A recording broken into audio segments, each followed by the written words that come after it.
Quick reminder that I do actually have a Discord server. We talk anything and everything about Ninjago there, so if you are actually interested in joining, the link will be down in the description below. Now, let's begin with today's video.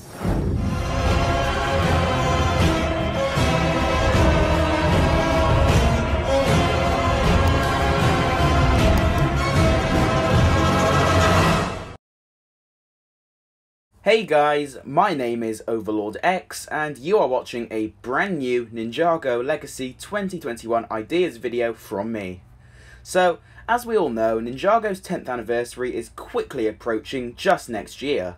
For this, they are going to be releasing a load of Legacy sets to celebrate, some of which are sounding very cool, and they are also going to be trickling in some highly desirable minifigures into some of the sets.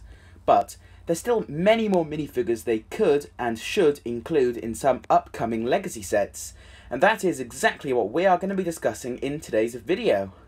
Please keep in mind that this is just my own opinion, and some of the main ones I'd like to see in a Legacy set. If you have any other ideas, drop them down in the comment section, and I may even make a part 2, who knows.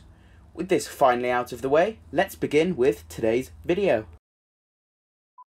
So, in no particular order here, let's start off with my number 5 spot, Morrow.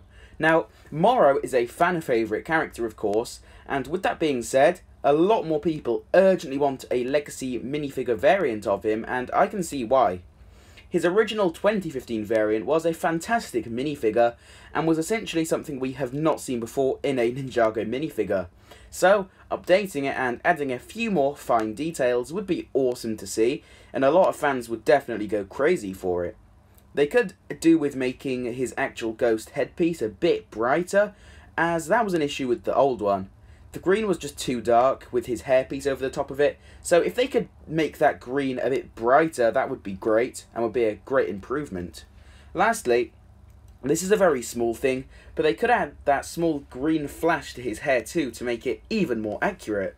They probably wouldn't do it just because it'd be expensive to print that onto the hairpiece, but it would still be awesome to see in an actual minifigure form, and just 2 small changes like that would make this minifigure 10 times better. Okay, so next is one we've kind of gotten before, but at the same time we kind of haven't. Who am I talking about, you may be asking? Well, I'm talking about Cyrus Borg. It's still so weird to me how we haven't actually gotten a minifigure of this guy yet, as he's played quite a few prominent roles throughout Ninjago, and the only minifigure variant we have received of him was the Overborg, of course him under the influence of the Overlord's digital technology. It is worth noting that we got his wheelchair leg thing last year in that Season 11 battle pack, so could that possibly mean we'll get his actual minifigure to go alongside with that sometime in the near future? Well, probably, but it's really hard to say anything as of right now. I know some people have been suggesting that he could appear in the Ninjago City Gardens set next year, and I see where they are coming from with that, and it's most definitely possible. I'm just not sure they'd include such a sought-after minifigure in such an expensive set. But who knows, they could really just do anything. I'm just really hoping for a Cyrus Borg minifigure, and I just hope it pops up in a Legacy set for the 10th anniversary. Next I have one based off Season 4's main villain, and that is Chen. I don't mean Chen as what we saw him in the present day Season 4, but I mean how we saw him previously in the Serpentine Wars, with that whole bright red hair going on. Now, first off, let me say that this would be such a phenomenal minifigure for them to make and include in an actual set. It would just be so funky looking, and really stand out a lot with that bright red hair going on. And just the rest of it in general would look really great in actual proper minifigure form. They could easily just throw this one into a future Season 4 set, as I'm sure we'll be seeing even more of those in the summer of 2021. And just including that in a Season 4 set would be so fantastic. If they ever remade that Enter the Serpent set, it could definitely fit really well in there. Moving on now, we have Ghost Cole. Perhaps quite a weird one to include on the list, but one I urgently want to see remade. We really haven't seen any new Ghost Cole minifigures in a few years, and none have been included in any Legacy sets, but throwing him in some Season 5 Legacy sets would be such a fantastic inclusion, and I'm sure a lot of people would love to see that. Perhaps they could do a Ghost Cole minifigure, but in his new design. I think that'd be kind of cool to see. Sure, it wouldn't exactly make much sense in the context of the actual show, but it would fit very nicely with the other variant of him we've gotten in the past.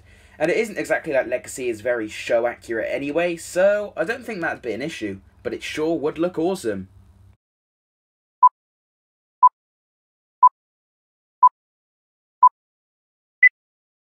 And now we have reached the final #1 spot. Probably quite a weird one to you guys, but I really want to see a young Garmadon minifigure appear in a Legacy set as soon as possible.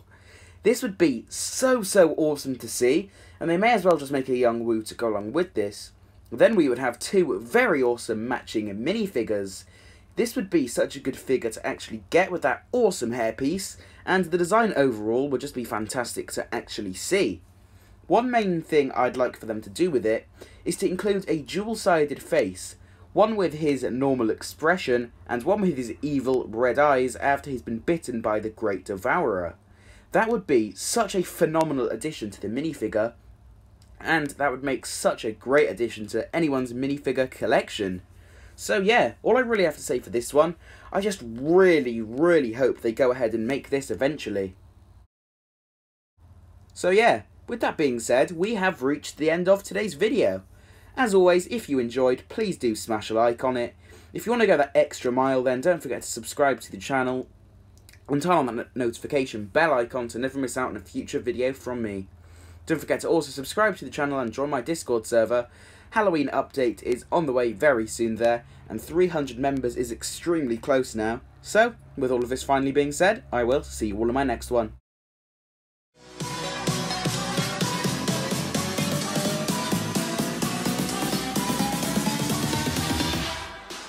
Bye.